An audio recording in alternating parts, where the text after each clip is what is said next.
All right, let's get right into it today. We're going deep on a topic that's both ancient and like super modern psychedelics. We're Yeah. going to explore how these substances kind of bridge the gap between ancient rituals and modern science and how they can alter our perception and even, our brain structure. Right. You've given us some incredible articles and notes, and Yeah. it seems like you're really interested in like the potential of psychedelics. Absolutely. From ayahuasca ceremonies in the Amazon Yeah. to the impact of LSD on something called neuroplasticity.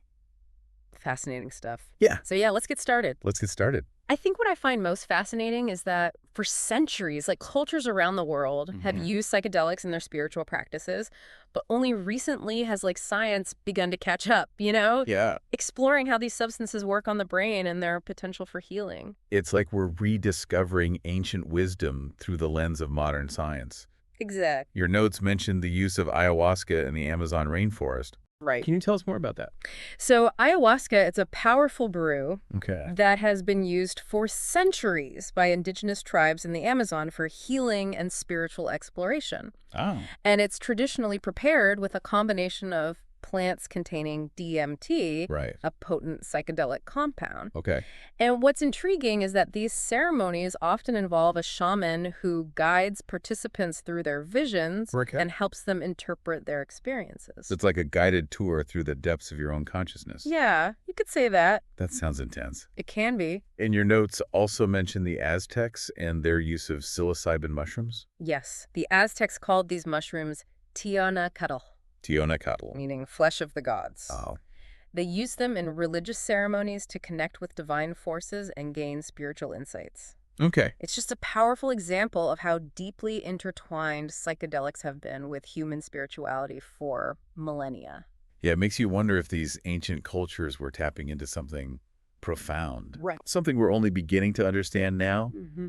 But there's also a lot of fear and misunderstanding surrounding psychedelics. Yeah. People often associate them with negative things like brain damage or addiction. Unfortunately, yeah, those are common misconceptions, often fueled by misinformation and propaganda. Right. Scientific research is actually showing that psychedelics, when used responsibly, don't fry your brain. Good. In fact, some studies suggest they might actually promote neuroplasticity, Oh, wow. which is the brain's ability to change and adapt. So instead of damaging the brain, they could actually be helping it grow and form new connections. That's what the research is suggesting. That's really interesting. Yeah. Can you tell us more about this neuroplasticity and how psychedelics might be involved? It's still an emerging area of research, Okay. but there's growing evidence that psychedelics can increase the growth of new brain cells and connections. Ah. This could be incredibly beneficial for people struggling with conditions like depression, where the brain can become stuck in negative thought patterns. So it's like psychedelics could be rewiring the brain, Mm-hmm. helping it break free from those patterns and create new, healthier ones. It's a good way to put it. That's a really interesting concept. It is. It is. And there's another fascinating aspect of psychedelics, Oh, their ability to dissolve the ego. the ego. Uh-huh. Isn't that our sense of self? Exactly, our sense of What self. does it mean to dissolve it? Well, ego dissolution is a common experience Huh? reported by people who use psychedelics, and it involves a temporary loss of the sense of self, often accompanied by feelings of interconnectedness with everything around them. So you're saying that like Yeah. your sense of self kind of fades away and Yeah, you you could. feel more connected to like, Yeah, yeah. that's a good way to put it. That's interesting. It is. Good. Now that sounds truly mind-bending. It can be a very profound experience. Yeah, I'm curious, what does that actually feel like? Right. Can you give an example of how someone might experience ego dissolution? Well, imagine feeling like the boundaries between you and the outside world are dissolving. You might feel a sense of unity with nature or other people, Right. or even the entire universe. Wow. It can be a profound and sometimes challenging experience, Yeah. but it often leads to a shift in perspective and a deeper understanding of one's place in the world. Wow. So it's not just about seeing cool visuals. It's about fundamentally changing how you perceive yourself and your connection to everything else. Absolutely. That's pretty incredible. It is. And I understand that this ego dissolution can also lead to increased creativity. That's right. When the ego dissolves, the mind becomes more open to new ideas and connections. Okay. Many artists and musicians have reported that psychedelics have helped them tap into their creativity in new ways. So could psychedelics be like a catalyst for unlocking creative potential? It's definitely a possibility. There's certainly a long history of artists and innovators exploring altered states of consciousness through psychedelics. This is all fascinating stuff, but I'm also aware that psychedelics have a bit of a controversial history, Yeah. particularly with the counterculture movement of the 1960s. Right. How did that era shape public perception of these substances? Well, the 1960s were a pivotal time for psychedelics. Good. Figures like Timothy Leary and Ram Dass promoted their use for spiritual exploration and personal growth. Right. However, there was also a lot of experimentation, recreational use, and unfortunately some negative outcomes. Right, like the whole turn on, tune in, drop out philosophy. Yeah, exactly. Did that end up hurting the reputation of psychedelics? It definitely contributed to the backlash and eventual crackdown on psychedelic research. Okay. The association with the counterculture movement led to a lot of stigma and misinformation, Right. which unfortunately persists to this day. Yeah, so how did we go from this period of social experimentation and backlash Mm. to the current resurgence of interest in psychedelics, Yeah. particularly in like the medical and scientific communities? I think several factors have contributed to this shift. Mhm. Firstly, there's been a growing recognition that the war on drugs has failed to address the complexities of substance use Okay. and that a more nuanced approach is needed. Okay. Secondly, there's a growing mental health crisis, and traditional treatments aren't working for everyone. Mm-hmm. This has led researchers to explore alternative approaches, Okay. including psychedelics. And thirdly, we're seeing a renewed interest in spirituality and alternative ways of healing, Absolutely. which aligns with some of the traditional uses of psychedelics. That's a great point. It's like we're coming full circle, reconnecting with ancient wisdom while utilizing modern scientific methods to understand the potential of these substances. It's an exciting time for psychedelic research. It is. That's for sure. And it seems like we're on the verge of a paradigm shift Yeah. in how we view and utilize these substances. I agree we're entering a psychedelic renaissance, but Yeah. it's crucial to approach it with caution and responsibility. Right, we need to make sure we're learning from the mistakes of the past and prioritizing ethical use, safety, and respect for cultural traditions. Exactly. But before we dive into those ethical considerations, Okay. let's take a moment to explore the science behind how psychedelics actually work on the brain. Yeah, let's do that. So we were just talking about how psychedelics are being seen in a new light, right? Mm. Moving from like that counterculture image to a potential source of healing and therapeutic breakthroughs. Right. And what's particularly interesting is how these substances work on the brain. Yeah. I'm really eager to understand, like, the science behind these profound experiences people describe. What's actually happening in the brain when someone takes a psychedelic? Okay, well, imagine this complex network of pathways in your brain, like neural highways, bustling with activity, you know? Okay, I can picture that. And psychedelics, particularly those like LSD and the psilocybin, they interact with a specific type of serotonin receptor called the 5-HT2A receptor. Okay, so serotonin, that's a neurotransmitter involved in mood regulation, right? That's right. And these receptors, they're like docking stations They get layered. where serotonin binds and sends signals. Precisely. Yeah.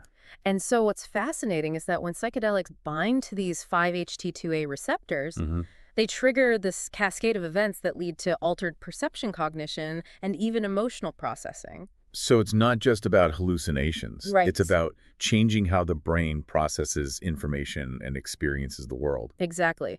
One of the key areas that is affected is the default mode network, or DMN. Okay, the default mode network. Yeah, think of the DMN as the brain's control center for self-reflection and rumination. Okay. It's active when we're thinking about ourselves, our past, or like future worries. So it's like the DMN is responsible for that constant inner monologue we all have. Yes, that's a great way to put it. The chatter. The chatter, exactly. Okay. Now, what psychedelics do is they temporarily reduce activity in the DMN, Okay. allowing other parts of the brain to communicate more freely. So it's almost like silencing that inner critic Yeah, and allowing new connections to form between different regions. precisely. That's fascinating. And it is. So instead of the brain operating on its usual autopilot, psychedelics kind of shake things up and allow for new perspectives and insights. Exactly. This disruption of the DMN could explain those feelings of ego dissolution and interconnectedness that people often report. Right, because with the boundaries of the self loosened, there's that sense of unity with everything around them. That's the idea. That's so interesting. It is. And this rewiring of the brain, Yes. this increased neuroplasticity we were talking about earlier, could be what leads to lasting positive changes in people's mental well-being. That's the theory many researchers are exploring. The increased communication between different brain regions could be key to breaking those negative thought patterns and fostering new, healthier ways of thinking and feeling. It's truly remarkable how something that alters our perception so profoundly can also have such a deep impact on our brain structure and function. Right. It makes you wonder about the untapped potential of these substances. Indeed, and the more we learn about how psychedelics interact with the brain, the closer we get to understanding their therapeutic applications. Right. For example, recent studies at Johns Hopkins have shown promising results in using psilocybin to treat depression and anxiety in cancer patients. It's incredible to think that a substance once demonized and outlawed could now be used to help people find peace and acceptance in the face of a terminal illness. It really is a remarkable shift. It is. Are there other conditions where psychedelics are showing potential? Absolutely. There's been a growing body of research investigating the use of MDMA, commonly known as ecstasy, Right. in treating post-traumatic stress disorder or PTSD. Okay. And what's interesting is that MDMA seems to create a sense of safety and trust, Okay. allowing patients to revisit those traumatic memories without being overwhelmed by fear or anxiety. So it's like MDMA is creating a safe space for processing trauma, enabling patients to work through those experiences in a therapeutic setting. Exactly, that's the idea. Early clinical trials have shown that MDMA-assisted therapy can be remarkably effective in reducing PTSD symptoms, even in cases where traditional therapies have failed. This all sounds very promising, Yeah, but I'm also aware that with such powerful substances right. comes certain risks and ethical considerations. Absolutely. We need to ensure that psychedelics are used responsibly and safely, right? Absolutely. That's a crucial point. As psychedelics gain wider acceptance and accessibility, we need to be mindful of those potential risks and ensure that their use is guided by ethical principles. For instance, we were discussing earlier how certain cultures have been using psychedelics for centuries Yeah. as part of their spiritual traditions. Right. How do we balance scientific exploration with respect for these indigenous practices? That's a vital question. There's a real danger of cultural appropriation and exploitation. Right. It's essential that we approach these traditions with humility and respect, recognizing the deep knowledge and wisdom they hold. And how do we ensure equitable access to psychedelic therapies? Mm. It wouldn't be right if these treatments were only available to the wealthy or privileged. I completely agree. Accessibility and affordability are crucial considerations. Yeah. We need to create systems that ensure everyone who could benefit from these therapies has the opportunity to access them. And what about safety? Right. Psychedelics can induce powerful altered states of consciousness. Yes. How do we ensure people are using them in a safe and supportive environment? That's another critical aspect. Set and setting are crucial. Okay. Set refers to the individual's mindset going into the experience, So- while setting refers to the physical and social environment. Got it. So it's essential to create a safe and supportive container for these experiences with trained facilitators or therapists who can guide individuals through any challenges that might arise. It sounds like we need to proceed with a delicate balance of enthusiasm and caution. Yeah. On one hand, there's this incredible potential for healing and personal growth. Mm-hmm. But on the other hand, we need to be mindful of the risks and ensure ethical and responsible use. Exactly. It's about navigating this new frontier with wisdom, respect, and a deep understanding of the complexities involved. This has been a truly eye-opening conversation. It has. And I feel like we've only just scratched the surface of this fascinating topic. Yeah, there's so much more to explore. Before we wrap things up, I'd love to hear your thoughts on what the future holds for psychedelics. Okay. Do you think we're on the cusp of a major shift in how society views these substances? Yeah, it is. It's a really exciting time to be exploring this field. Yeah. I think we're on the cusp of a psychedelic renaissance with a growing recognition of their potential to Sure. address some of the most pressing challenges facing humanity. That sounds incredibly optimistic. Yeah. What specifically makes you so hopeful about the future of psychedelics? Well, for one, the research is advancing so rapidly, we're gaining a much deeper understanding of how they work on the brain and how they can be used to treat a whole range of conditions, Yeah. from depression and anxiety to, addiction and PTSD. And we're also seeing a shift in public perception too, right? Oh, absolutely. More and more people are becoming open to the idea of using psychedelics for therapeutic purposes. Exactly. The stigma surrounding psychedelics is slowly fading as more people share their positive experiences, and scientific evidence is emerging to support their therapeutic benefits. Mm-hmm. Documentaries, books, even mainstream media outlets are starting to present a more balanced and informed perspective. It's like we're finally moving past the fear and misinformation that has clouded our understanding of these substances for so long. Yeah, I think so. But as we move forward, how do we ensure that psychedelics are used ethically and responsibly? Right. Well, that's the key question, isn't it? Yeah, We need to create safeguards to prevent abuse and exploitation, and we need to ensure that psychedelic therapies are accessible to right. everyone, regardless of their background or financial status. And we need to prioritize safety, Of right? course. Making sure people have access to proper guidance and support before, during, and after these experiences. Absolutely. Education is crucial. People need to understand the potential risks and benefits, Hmm. the importance of set and setting, and how to integrate their experiences in a meaningful way. It's like we're creating a new roadmap for navigating these altered states of consciousness. Yeah. A roadmap that prioritizes safety, respect, and the potential for personal growth and healing. That's a great analogy. And as we embark on this journey, it's important to remember that psychedelics aren't a panacea. Right. They're powerful tools, but they're not a quick fix for all of life's problems. So it's not about escaping reality, Right. but rather about gaining a deeper understanding of ourselves and our place in the world. Exactly. Psychedelics can help us break down the walls we've built around ourselves, Okay. expand our perspectives, and connect with something larger than ourselves. It's like they're offering us a glimpse into a different way of being, a more interconnected and compassionate way of relating to ourselves and the world. That's a beautiful way to put it. I believe that potential for increased empathy and connection could have profound implications for how we address some of the most pressing challenges facing humanity today. I'm curious, what kind of challenges are you referring to? Well, think about the global issues we're facing, like climate change, political polarization, social injustice. Yeah. These problems stem from a lack of understanding, compassion, and cooperation.